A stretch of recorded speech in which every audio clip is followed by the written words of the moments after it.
此刻呢，我們來看到的是北京的 AI 自主突然間大爆發。那黃仁勳這一次呢，不能去川習會，大家也在看這個背後的原因，為什麼他會突然間被川普給冷凍了呢？跟他的華人身份這個政治敏感到底有沒有一些的關係？那麼另外，我們今天也會就財經面來關心華為的國產晶片正式進入到收割期了。另外就是中興了，401億的整併吹響了總號角。等一下，今天就這些議題會一起來做關心。這一趟川習會，我們來看到川普帶着的人員有許多的企業家，包括了馬斯克啊、庫克啊、波音執行長、Meta 總裁跟許多家的華爾街的金融巨擘，但是偏偏是少了本來說要出席的這個輝達執行長黃仁勳。外界解讀說，為什麼呢？為什麼黃仁勳會在此刻突然間遭到川普的冷凍呢？也引起了許多的討論。當然，我们来看一下，其實黃仁勳他近期的動作非常的多，積極的訪中之外，還不斷的替中國的市場說話，跟這些事情有沒有關係呢？黃仁勳曾經說過的一些話，包括他說，如果美國因為害怕競爭，選擇封鎖中國大陸的市場，根本就是一個輸家的心態。他還說，如果美國不賣 AI 晶片給中國，中國就會自己扶植他們的華為、昇騰等等國產的 AI 晶片生態。再來就是特別看到最敏感的一句話是，去年黃仁勳在跟中國大陸的媒體交流的時候，他說：“首先我是中國人，然後我才成為美籍華人。”這個敏感的話，也是不是他遭到川普冷凍的原因呢？再來就是在這個黃仁勳出席一個中國大陸的鏈博會的時候，他特別大讚大陸的中國 AI 的模型，並且他也點出了幾家比較厲害的企業，包括了 DeepSeek、還有阿里跟騰訊等等的企業。所以節目一開始特別請教大使怎麼看了黃仁勳這一次沒有出席，跟他過往比如說穿唐裝出席這些會議說的這些話，引發的政治敏感有沒有一些關係？包括他說首先我是中國人這句話，是不是有一些政治上面的疑慮？那大使怎麼解讀？對，就是這些關係。黃仁勳本來講說，只要邀請我，我一定去。那現在沒有去，就是他沒被邀請嘛。美國現在的能夠卡住中國大陸脖子的，大概就是 AI 晶片的吧。其他這些廠商去有什麼用？什麼這些都是想要去中國大陸做生意的。對，他卡不住中國大陸啊。比如說波音啊，然後這個 Meta， 還有這些華爾街的金融巨頭啊，對，都想去賺錢的。那黃仁勳也可以幫美國賺錢，為什麼不讓他去？那就是因為他講首先我是中國人，才適合成為美籍華人。你知道這在美國現在非常政治不正確。對，你即使你在這個你已經有位居高位的美國，現在不在乎啊。很多這些在這個研究機構的這些華人，現在他懷疑你啊，就把你列入這種所謂的這種機密等級，把你降級。很多政府補助案都不給你做了。美國就是原因什麼？因為你的背景是中國嘛，這個美國太多了。以前這個我們講錢學森的話，他是美國研究這個所謂的這些所謂導彈的排名在前5名中間的最先進的科學家。結果他那個時候，因為他就是說他說我是中國人我想回中國，美國就叫他把他踢出團隊，然後你要回去可以。5年不跟你接觸任何有關這個最高級的機密，所以這個是很敏感的事情。你不要以為美國人說我們都是美國人，我告訴你，美國人就分了很多種。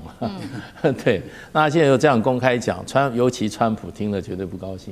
另外一方面，美國人是這樣子，不要跟我講那麼多理由，這是我的政策，我的決定，你們這些企業界你就照我的講。不要還跟我講說什麼你反對我這個政策，反對我那個政策，你只要反對我的政策，你就不是朋友。這個他沒有這種包容性的。所以黃仁勳當然是因為他因言蠱惑了，可能他的講法對美國來講，很多人很贊成他的講法，因為他講的是實話。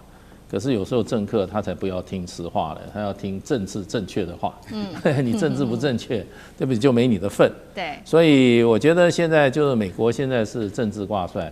他們事實上比那個文革還文革，川普是搞這一套，那 DEI 這些人通通把他拉下來啊，對，然後他認為過去有很多不正確的做法，現在都在怎麼樣，都在改正，就是絕對的愛國主義，絕對的種族主義，美國種族主義，美國愛國主義，然後呢，美國中心主義，你這個黃仁勳這樣講，我真的本來就替他捏把我冷汗了。那尤其是川普的話，不可能會把他當作貴賓邀到一起去訪問中國大陸，不可能的。好，就是因為這個黃仁勳先前的一席話非常多的這個態度的表達，遭到川普的冷凍，成為一個政治上面的問題。但是另外一方面呢，這個是政治的問題，在經濟層面，在這個科技戰的層面，北京則是做好了各種的準備。我們來看到一些在同樣是川習會前，其實北京就在他們的半導體的行業之內，其實就已經做了非常多的準備。這一位是在中國大陸的國務院副總理丁薛祥，最近有一個比較罕見的動作，因為他突然間現身的地點是在華為的上海青浦研發中心，他進入到了晶片基礎技術的實驗室，被解讀是不是呢？接下來這個就會成為一個國家級的戰略計劃了。那現在大陸也開啟了 AI 自主的一個總動員，我們來看到幾家企業，包括現在來看到的是字節跳動 AI 的預算上調2000億人民幣，阿里3年最多砸4800億投資，7成晶片預算走向國產，還有 DeepSeek 適配了8家的國產 AI 晶片。現在呢，華為不斷的自己升級它的這個升騰晶片，證明國產能夠做。再來，客戶有許多新的選項，不管是在這個平頭哥、寒武紀、海光等等的企業都在同步發展，要跟這個美國脫鈎嗎？再來就是丁薛祥的這個動作，他這個時候公開視察華為所代表的意義上，這個怎麼看？其實丁薛祥去看，我覺得是一般般啦，只是說華為做一個沒有上市的公司，其實有點神秘。那所以大家都不知道它的財報跟等等的，他雖然也會披露它的這個，所以呢，在中國大陸我們通常會看兩個，第一個是如果有重要的領導人去看這家公司，這是指標性；第二個，而且有更重要的，現在是如果有國家大基金。中國大陸的國家資本的部分投這家公司，最近其實很受關注的是，中國大陸的國家大基金正式投資傳出來，要投資 DeepSeek 高達500億人民幣哦。現在是整個中國大陸科技界最難想象，因為中國大陸過去國家的錢是投硬體，不太投軟體，它就軟體讓民間公司自己發展，因為有起有落嘛。所以作為中國國家資金投 DeepSeek 500億，這個其實是最近大家其實很驚悚，就表示說整個中國大陸對於科技的推進，不只是去領導人去看一看，他要投錢了。當然，其實的確想去華為看來講，其實我認為還是歷來華為，其實大家其實在台灣有些人都搞不清楚，大家都覺得華為好像是一個公司，做一陣子。告訴你，華為多老？華為是任正非在1987年成立的，這是什麼概念？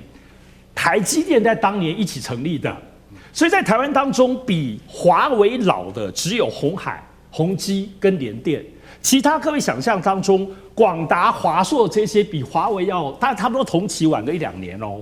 大家現在這個大立光、聯發科比華為晚10年哦。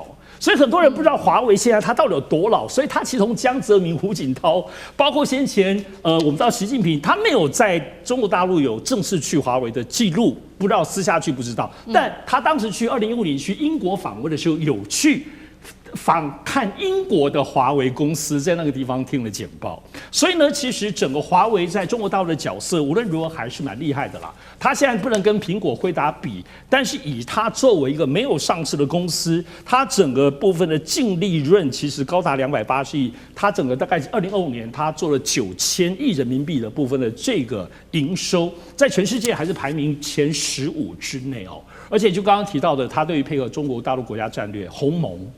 其實就是把所有微軟都去掉了，去美國化，然後它的所有的 AI 科技的落地的部分的東西，甚至連礦業，包括現在的三峽大壩，你能想象當中的以軟體應用、電信應用的基層，其實都是華為。華為自己不上市，可它現在最近可能會讓一些子公司上市，這可能是華為最大的改變。所以呢，它的科技繼續的變化，而且跟中國大陸國家戰略的捆綁的軟議題，我想是不用懷疑的。好，那另外在科技業上，大陸的另外一個重要大動作，還有這個最近科創板上出現了一個最大史上最大的一個併購案。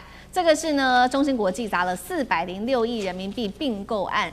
併購的對象是中芯北方，中芯北方它其實非常的厲害哦，產能的利用率高達了100%，那麼做的是成熟製程，現在已經說呢進入到了供不應求，那產能利用率同時也是最高的。包括了中芯的創辦人張汝京，他也強調了說，大陸啊，你做這個中國大陸半導體，其實呢，你不用一昧的去追求3奈米、2奈米的發展，可以好好的做成熟製程，尤其現在全球的需求高達了80%。幹哥怎麼看？對，他說哈，因為我們去追求那個2奈米、3奈米，那個叫什麼？那個叫先進製程。然後你成熟製程才是利基，那個才是利基的市場。所以你幹嘛要把所有的注意力？我想那叫盲目追求。那要丟很多錢進去，你知道嗎？可是問題在於說，大陸本身，它的確到現在為止，中芯國際，它張汝京是大陸的這個半導體的教父之稱啊，雖然不是之父，但是也是教父啊。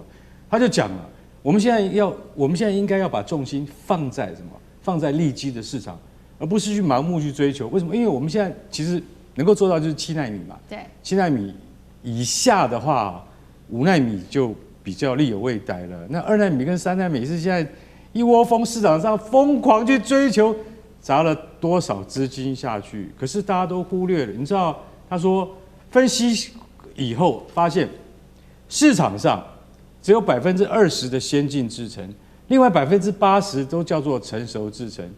也就是說 ，DUV 哈。它的當然是非常先進，對不對？可是我這個 EUV 也是很重要，所以他認為說本末不要倒置，那所以他今天花了406億，他併購了什麼？